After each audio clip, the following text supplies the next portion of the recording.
An Indonesian family brought its 7-year-old daughter to a suicide bomb attack it launched Monday on the police headquarters in the country's second-largest city, authorities said. A day after members of another family conducted coordinated suicide bombings on 3 city churches that killed 12 people. National Police Chief Tito Karnavian said the girl, who was with 2 of the attackers on a motorcycle, survived being thrown by the blast at Surabaya's police headquarters. The attack killed the 4 perpetrators. 6 civilians and 4 officers were wounded. The attack came just hours after police said the family that carried out the church bombings included girls aged 8 and 12.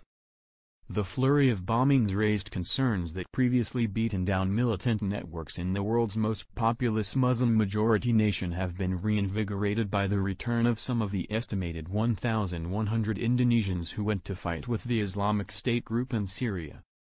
Experts have warned for several years that when those fighters return, they could pose a significant threat. IS claimed responsibility for the church bombings in a statement carried by its Amaq news agency. Karnavian, however, said earlier police comments that the family had spent time in Syria were incorrect. He said the church bombers and the police headquarters attackers were friends, as were another family whose homemade bombs exploded in their apartment Sunday night. The use of children in the attacks has been particularly horrifying to people. "This is terrifying," said Taufik Andri, executive director of an institute that runs programs to help paroled militants reject extremism and rejoin society. "This is showing how extremist ideology can entrap children. Children have no choice. They can't comprehend the decisions involved." All told, 25 people have died since Sunday, including a total of 13 militants and their children.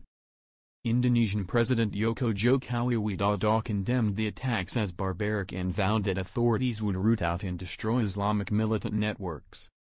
The top security minister, Wiranto, who uses one name, said the government will attempt to hasten passage of an updated anti-terrorism law that has languished in parliament.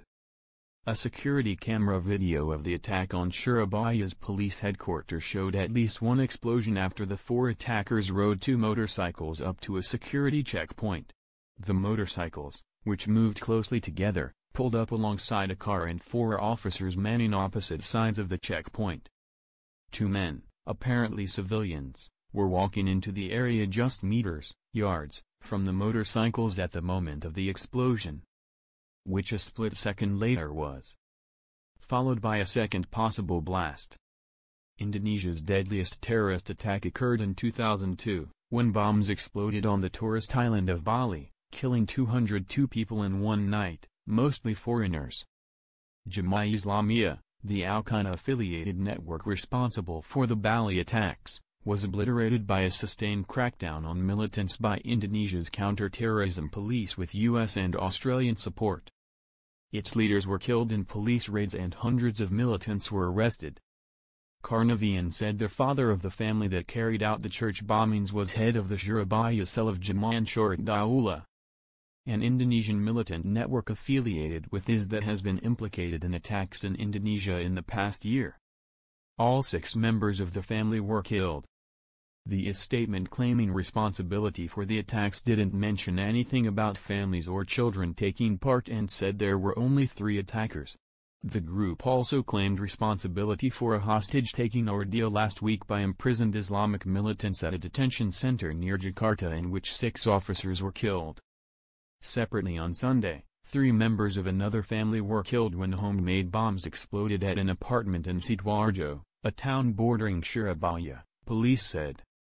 The church attacks occurred within minutes of each other, according to Surabaya police spokesman Frans Parangmanjara. Karnavian said their father drove a bomb-laden car into the city's Pentecostal church.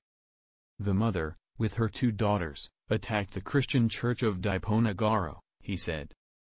Based on their remains, Karnavian said the mother and daughters were all wearing explosives around their waists. The sons aged 16 and 18 rode a motorcycle onto the grounds of the Santa Maria Church and detonated their explosives there, he said.